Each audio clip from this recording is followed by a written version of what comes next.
الحمد لله وكفى والصلاة والسلام على من لا نبي بعده أما بعد فأعوذ بالله من الشيطان الرجيم بسم الله الرحمن الرحيم إن الصلاة كانت على المؤمنين كتابا موقوتا صدق الله العظيم وصدق رسوله النبي الصادق الأمين ونحن على ذلك لمن الشاهدين والشاكرين والحمد لله رب العالمين۔ محترم سامعین، آج کے درس سے پہلے میری آواز جہاں تک پہنچ رہی ہے، میں تمام سننے والوں کو، سامعین کو ایک یہ درخواست کرنا چاہتا ہوں، عرض کرنا چاہتا ہوں کہ پورے ملک پاکستان میں موسم بہت ٹھنڈا ہے، ٹھنڈ بہت زیادہ ہے۔ حالانکہ جنوری ختم ہونے والی ہے، پھر بھی موسم سورج نہیں نکل رہا۔ اس سے پتہ چلتا ہے کہ رب تعالیٰ کی ذات ہم سے ناراض ہے۔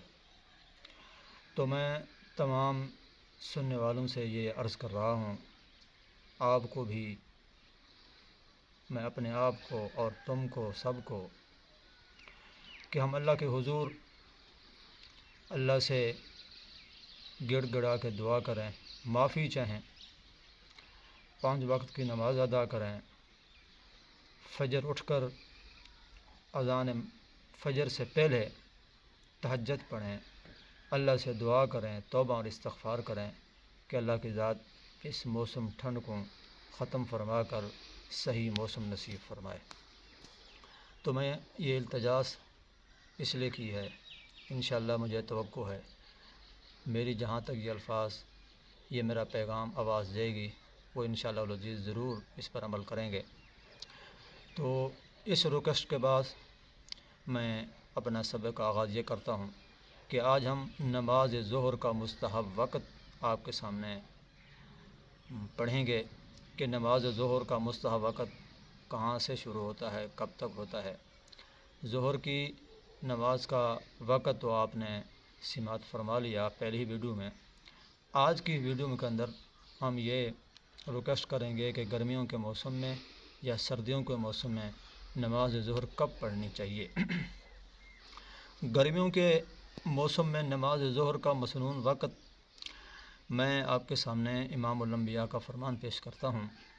حضرت ابو سعید خدری رضی اللہ عنہ کی روایت ہے، صحیح مسلم، صحیح بخاری جلد اول صفحہ 77 باب الابراد بالظہر فی شدت الحر۔ حدیث پاک کے الفاظ، اس کا مختصر ترجمہ، عن ابی سعید رضی اللہ عنہ قال قال رسول اللہ صلی اللہ علیہ وسلم ابردوا بالظہر فإن شدت الحر من فیح جہنم۔ حضرت ابو سعید خدری رضی اللہ عنہ سے روایت ہے کہ رسول اللہ صلی اللہ علیہ وسلم نے فرمایا، نماز ظہر کو ٹھنڈا کر کے پڑھا کرو کیونکہ گرمی کی شدت جہنم کے سانس لینے کی وجہ سے ہے۔ تو گرمیوں میں نماز ظہر انسان کو ٹھنڈے وقت میں ادا کرنی چاہیے۔ بالکل دوپہر میں یا گرمی شدت ہو وہ نہیں، تھوڑا سا ٹھنڈ ہو جائے، تھوڑا سا تاخیر ہو جائے تو ظہر پڑھنی چاہیے۔ عن ابی ہریرہ رضی اللہ عنہ، دوسری حدیث پاک ہے، عن ابی ہریرہ رضی اللہ تعالی عنہ عن النبی صلی اللہ علیہ وسلم انہ قال اذا اشتد الحر فابردوا بالصلاۃ فإن شدت الحر من فیح جہنم۔ یہ حدیث پاک صحیح بخاری جلد اول، یہ بھی صفحہ 77، اسی طرح سنن ابی داؤد جلد اول صفحہ 64 پہ موجود ہے۔ حضرت ابو ہریرہ رضی اللہ عنہ سے روایت ہے کہ رسول اللہ صلی اللہ علیہ وسلم نے فرمایا کہ جب گرمی زیادہ ہو تو نماز ٹھنڈے وقت میں پڑھ لیا کرو کیونکہ گرمی کی شدت جہنم کے سانس لینے کی وجہ سے ہے۔